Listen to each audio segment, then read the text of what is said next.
Hi folks, and welcome back to Navigating Different with Eva.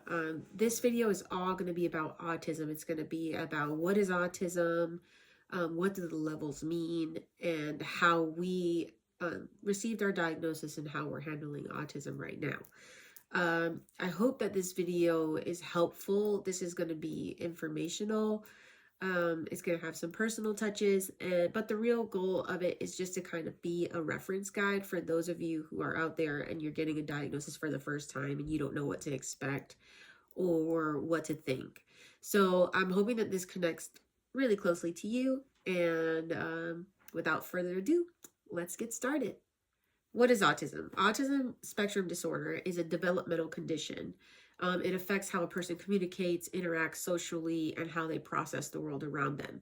It's called a spectrum because it looks different for every person who has it.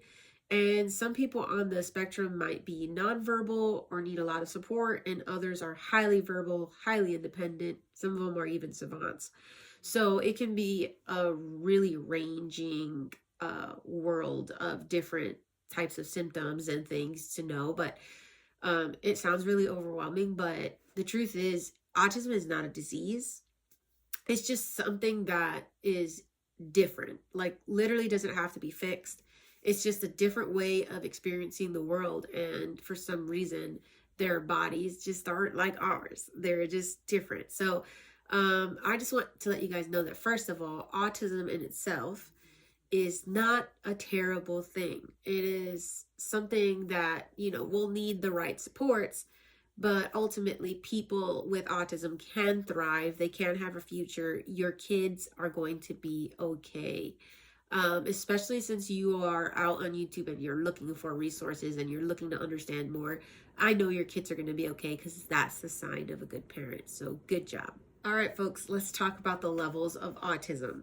Autism can be classified nowadays into 3 levels.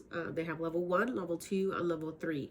But when my son got diagnosed the first time, it was classified as high functioning, moderate to severe autism. So it has changed since then, but there's 3 levels. Level 1 refers to the high functioning autism. People at this level need minimal supports, but they struggle with social interactions or sensory sensitivities. The way it was introduced to me was like, if you have a child and you don't really notice it and people don't really notice it, but the doctor can kind of see it, that's level 1. Level 2 means that there's moderate supports that's needed when dealing with autism, and you can have communication delays, daily tasks are hard, and adapting to changes are common in level 2. For the level 2 explanation was given to me was that this would be something that you and your doctor see in your child, but someone who sees them day to day doesn't necessarily see it right away. And then level 3 is the most kind of intensive level. It needs the most supports. People at this level often need significant help with daily living. Many are nonverbal or emerging verbal, and a lot of them have noticeable sensory challenges. So this level would be like, you've never seen my kid a day in your life, and you can tell immediately or within the first few minutes that he has autism, that there's something going on there. So pretty much level 1, it's hard for the parent to notice it right away. The doctor would have to look for it to notice it. Level 2, the doctor and the mom notice it, nobody else does. And level 3, everyone notices it. So that's kind of how I remember the differences between the 2 levels. But definitely do your research, go out there, learn exactly all the ins and outs of level 1, level 2, and level 3. But just know that your kids can fall in between, because mine do. My son falls in between level 2 and level 3, and my daughter falls in between level 1 and level 2. So there's also that. So for my next video, I want to talk about the 4 things I think every parent should know about autism, especially when you're getting the diagnosis for the first time. Your child is still the same child. When my son was first diagnosed, there was hints and things that I would see that kind of made me worried. And I was so devastated when I got the autism diagnosis, because for some reason I thought like that was the end of life for him, that he was going to be so miserable, that I failed him as a mother, and that he would never have an opportunity anymore. But that's just not true. My son never changed. Like from a baby to the point where he got diagnosis, he still was the same exact kid. He did all the same exact things. Life didn't change drastically.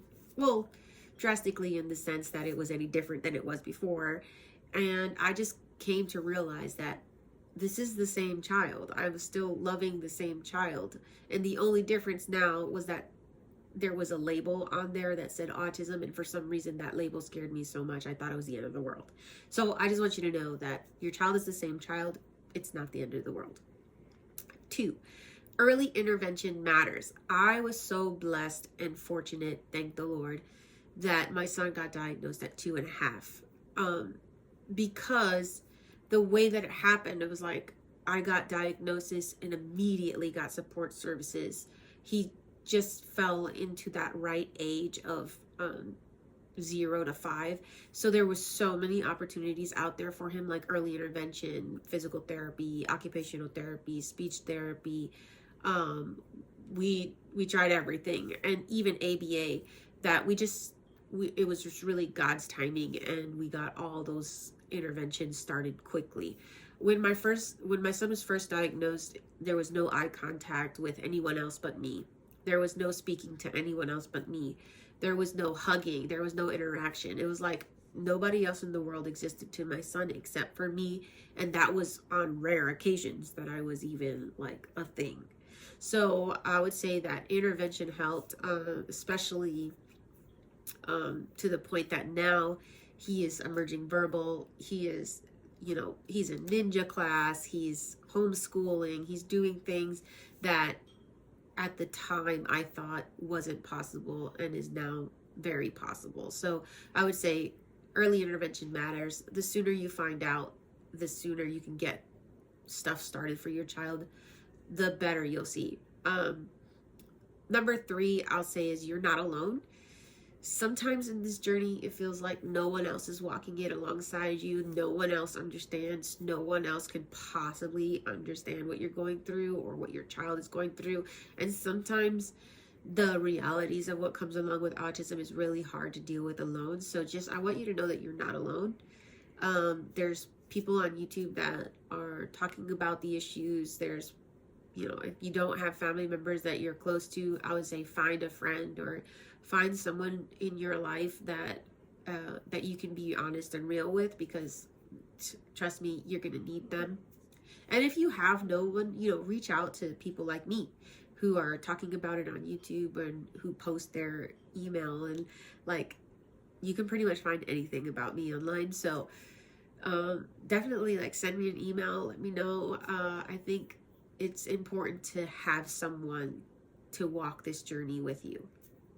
And last but not least, number 4, it's okay to feel overwhelmed. You're going to feel overwhelmed. You're going to get really high highs of like, this was amazing. My son is like great. My daughter is great. Like there's no higher feeling than that. And then you're going to have really low lows. Like, how am I going to do this? How am I going to keep moving forward? What if I'm not doing the right things? You're going to have all these doubts. It's okay. Just like life, it's a wave of emotions.